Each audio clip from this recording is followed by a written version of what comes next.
आदरणीय आजच्या कार्यक्रमाचे अध्यक्ष, मुख्याध्यापक सर, सर्व मान्यवर शिक्षकवृंद आणि माझ्या प्रिय विद्यार्थी मित्रमैत्रिणींनो, सर्वांना माझा नमस्कार.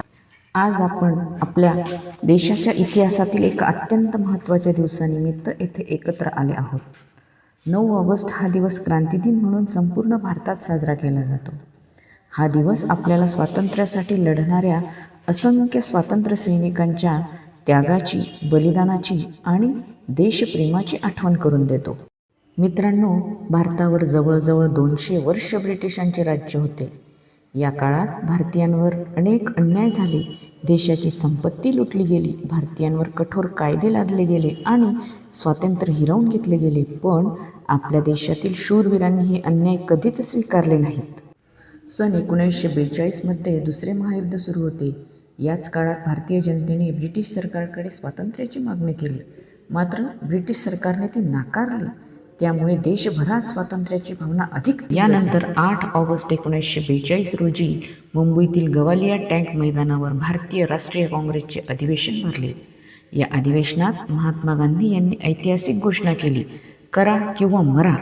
या घोषणेने संपूर्ण देशात नवचैतन्य निर्माण झाले. दुसऱ्याच दिवशी 9 ऑगस्ट 1942 रोजी भारत छोडो आंदोलन सुरू झाले. म्हणूनच हा दिवस क्रांतिदिन म्हणून ओळखला जातो. या आंदोलनाचा उद्देश स्पष्ट होता.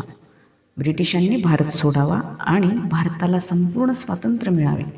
महात्मा गांधी, पंडित जवाहरलाल नेहरू, सरदार वल्लभभाई पटेल, मौलाना अबुल कलाम आझाद यासारख्या अनेक नेत्यांना अटक करण्यात आली. पण आंदोलन थांबले नाही. देशभरातील विद्यार्थी, शेतकरी, कामगार, महिला आणि सामान्य नागरिक मोठ्या संख्येने या आंदोलनात सहभागी झाले. या आंदोलनात अरुणा असफ अली, उषा मेहता, राम मनोहर लोहिया, जयप्रकाश नारायण यासारख्या अनेक स्वातंत्र्य सैनिकांनी महत्त्वाची भूमिका बजावली. अनेकांनी तुरुंगवास भोगला, अनेकांनी प्राणांची आहुती दिली, पण स्वातंत्र्याची ज्योत कधीही विझू दिली नाही.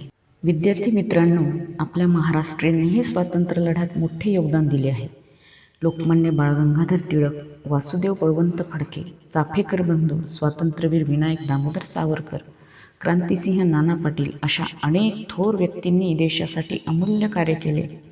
त्यांच्या कार्यामुळे देशातील स्वातंत्र्य लढा अधिक बळकट झाला. क्रांतिदिन आपल्याला केवळ इतिहासाची आठवण करून देत नाही, तर तो आपल्याला अनेक मौल्यवान धडेही देतो.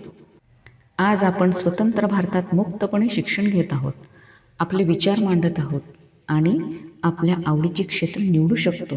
हे स्वातंत्र्य सहज मिळालेले नाही. यासाठी लाखो स्वातंत्र्य सैनिकांनी आपले आयुष्य देशासाठी अर्पण केले. विद्यार्थी मित्रांनो, आजच्या काळातील देशसेवा म्हणजे फक्त युद्धभूमीवर लढणे नव्हे.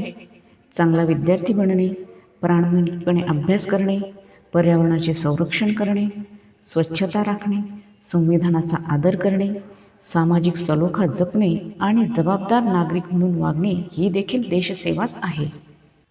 चला, या क्रांतिदिनानिमित्त आपण सर्वजण अशी प्रतिज्ञा करूया की आपण आपल्या देशावर प्रेम करू, देशाचा सन्मान राखू, संविधानाचे पालन करू, स्वच्छता, शिस्त आणि प्रामाणिकपणा जपू आणि भारताला अधिक सक्षम, समृद्ध व विकसित राष्ट्र बनवण्यासाठी आपले योगदान देऊ.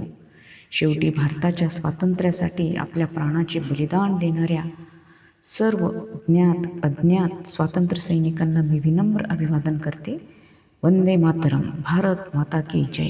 जय हिंद, जय भारत.